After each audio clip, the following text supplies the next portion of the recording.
Lok Sabha election का result आने वाला है। ये इलेक्शन बॉलीवुड के लिए बहुत खास है क्योंकि इस बार चुनाव में एक दो नहीं बल्कि 9 सुपरस्टार्स की किस्मत दांव पर लगी हुई है। ये 9 सुपरस्टार कौन हैं और क्या ये इलेक्शन जीतकर इतिहास रचने वाले हैं, चलिए बताते हैं। इस बार पूरे देश की निगाहें हिमाचल प्रदेश की मंडी सीट पर हैं क्योंकि बॉलीवुड की क्वीन कंगना रनौत ने इसी सीट पर अपनी ताल ठोकी है। वो बीजेपी के टिकट पर चुनाव लड़ रही हैं और ये उनका पहला इलेक्शन है। एग्जिट पोल्स में कंगना की जीत दिखाई गई है।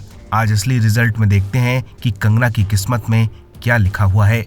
दूसरे नंबर पर हेमा मालिनी की सीट है। हेमा मालिनी मथुरा सीट से बीजेपी के टिकट पर मैदान में हैं। हेमा यहां से 2019 में जीत चुकी हैं। अब देखते हैं कि मथुरा की पब्लिक इस बार उन्हें जिताती है या फिर हराकर बाहर कर देती है।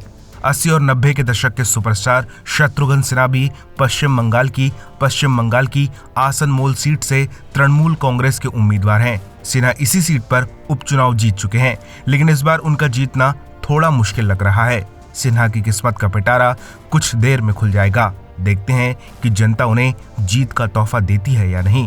हरियाणा की गुड़गांव सीट से अभिनेता राज बब्बर सिंह कांग्रेस के प्रत्याशी हैं। राज बब्बर की किस्मत का फैसला आज होने वाला है।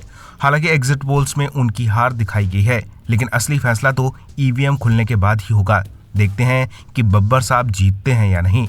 बॉलीवुड और भोजपुरी फिल्मों के सुपरस्टार रवि किशन की सीट इस बार सबसे ज्यादा लाइमलाइट में है क्योंकि इसी सीट से योगी आदित्यनाथ सांसद बना करते थे।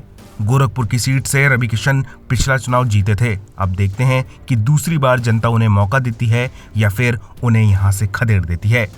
एक्टर मनोज तिवारी राजधानी दिल्ली की ईस्ट दिल्ली सीट से बीजेपी के टिकट पर लड़ रहे हैं। उनका सामना कन्हैया कुमार से हो रहा है। यहाँ दोनों के बीच कांटे की टक्कर मानी जा रही है। पिछला इलेक्शन तिवारी जी यहाँ से जीत गए थे। आज देखते हैं कि किस्मत में उनके लिए हार लिखी है या जीत। भोजपुरी सुपरस्टार दिनेश लाल यादव उर्फ निरहुआ उत्तर प्रदेश की आजमगढ़ सीट से बीजेपी के टिकट पर लड़ रहे हैं। पिछला इलेक्शन वो यहाँ से जीत गए थे। इस बार उनका क्या होता है कुछ देर में पता चल जाएगा। वहीं एक्टर पवन सिंह ने इस बार अपनी राजनीतिक पारी शुरू की है। वो बिहार की कारकाट सीट से निर्दलीय लड़ रहे हैं। देखते हैं कि पवन सिंह अपना पहला चुनाव जीत पाते हैं या नहीं। टीवी के नाम अरुण गोविल भी इस बार यूपी की मेरठ सीट से लड़ रहे हैं। उन्हें बीजेपी ने मैदान में उतारा है। अरुण अपने बयानों की वजह से पिछले दिनों खूब चर्चा में रहे। देखते हैं कि आज जनता उनकी किस्मत में हार लिखती है या फिर जीत। आपको क्या लगता है इनमें से कौन कौन चुनाव जीतेगा और कौन हार जाएगा? हमें कमेंट में बताइए। और भी ज्यादा ऐसी अपडेट्स के लिए बॉलीवुड पे चर्चा को सब्सक्राइब कीजिए।